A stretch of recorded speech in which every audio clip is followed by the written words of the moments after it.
hello again. And I didn't actually plan on doing another video.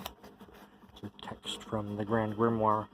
But as I was just reading, and as I just said in the last video, where they invoke a lot of Christian terminology and entities, really. So thus the sorcerer is placed under the protection of Christ. And it says right here, which might seem odd for a book supposedly compiled from the writings of King Solomon, and is another indication of the context and usage of these rituals in the educated, church-oriented circles. The Karcist, that's the sorcerer, must then place 2 candlesticks with 2 verbena wreaths wrapped around them on the right and left of the triangle, then light the candles, and the candles must be virgin wax, blessed, and made by a virgin girl. Good luck finding one of those. The ritual is like a religious ceremony where God and the devil are both invoked. The Karcist stands in the small circle inside the triangle of the Pax and his 2 assistants on the other circles.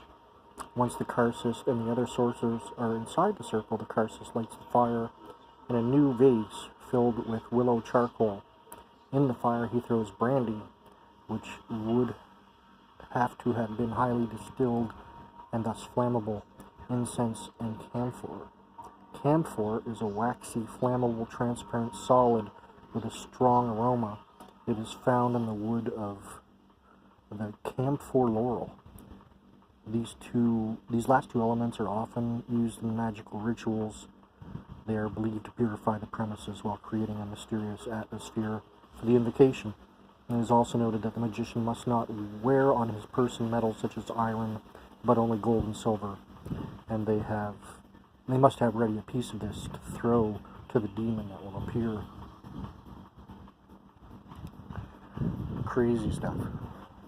In the course of the conjurations, we encounter Latin terms such as venit, come, and insubino, suddenly, immediately, or in an instant.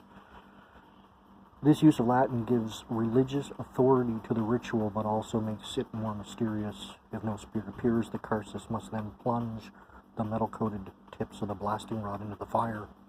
This would show that the wand should be held by the base, and not the forehand. That kind of makes sense, which would be the opposite of how the treasure-finding wands or divining wands were used. The opposite use of the wand, like the reverse title, the words Grand Grimoire written backwards, may have been to show that the work was sinister or in opposition to how these wands were normally used.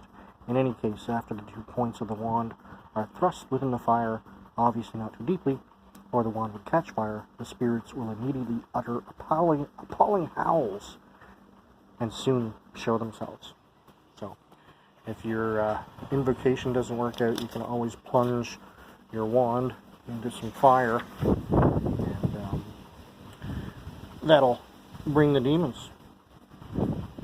So yeah, so this next little chapter is on Lucifuge Rofocali. Now, if you're a Glenn Danzig fan, you might realize or remember that he had his second album was called Danzig 2 Lucifuge.